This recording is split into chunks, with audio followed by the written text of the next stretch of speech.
Υπάρχει ένα μυστικό της ευημερίας, αν το εφαρμόσει κανείς στη ζωή του και το χρησιμοποιεί καθημερινά. Τότε, μέσα σε ένα μήνα ο άνθρωπος μπορεί να μεταμορφωθεί σε μία υπέροχη εκδοχή του αυτό του. Χρησιμοποιώντας αυτή τη τεχνική, όλα τα περιττά τα πέσουν όπως τα ξερά φύλλα. Ό,τι δεν είναι χρήσιμο και εμποδίζει την πνευματική ανάπτυξη θα εξαφανιστεί. Ξαφνικά αρχίζεις να συνειδητοποιείς το μεγαλείο σου.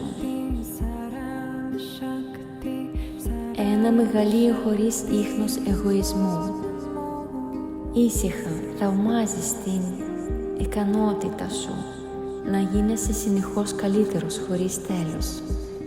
Και αυτό το μυστικό είναι η τέχνη του να μην επαναλαμβάνεις ποτέ το ίδιο λάθος 2 φορές. Γι' αυτό υπάρχει μία πρακτική του Πυθαγορά. Πριν το ύπνο, διαρκεί μόνο 2 λεπτά και κάνει θαύματα. Εκτελώντας την, γίνεσαι ο αλχημιστής της δικής σου ευτυχίας.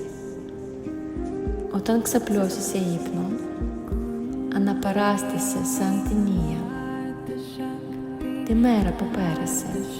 Θυμήσου εκείνες τις στιγμές και γεγονότα που δεν σου άρεσαν, όπου ένιωσες δυσάρεστα ή δύσκολα, όπου θα μπορούσες να έχεις φερθεί καλύτερα. Δώσε μία σταθερή εντολή στην θέλησή σου. Ανάτησε στο υποσυνείδητό σου ένα νέο καθήκον, να μην επαναλάβει το ίδιο λάθος.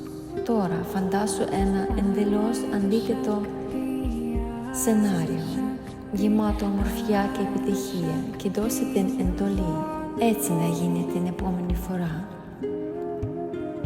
Όπως ένας βιρτουόζος μουσικός χειρίζεται το όργανο του με μαεστρία, έτσι και εσύ μπορείς να κυβερνήσεις τη σκέψη σου για να δημιουργήσεις τη δική σου πραγματικότητα με την τεχνική του Πυθαγορά.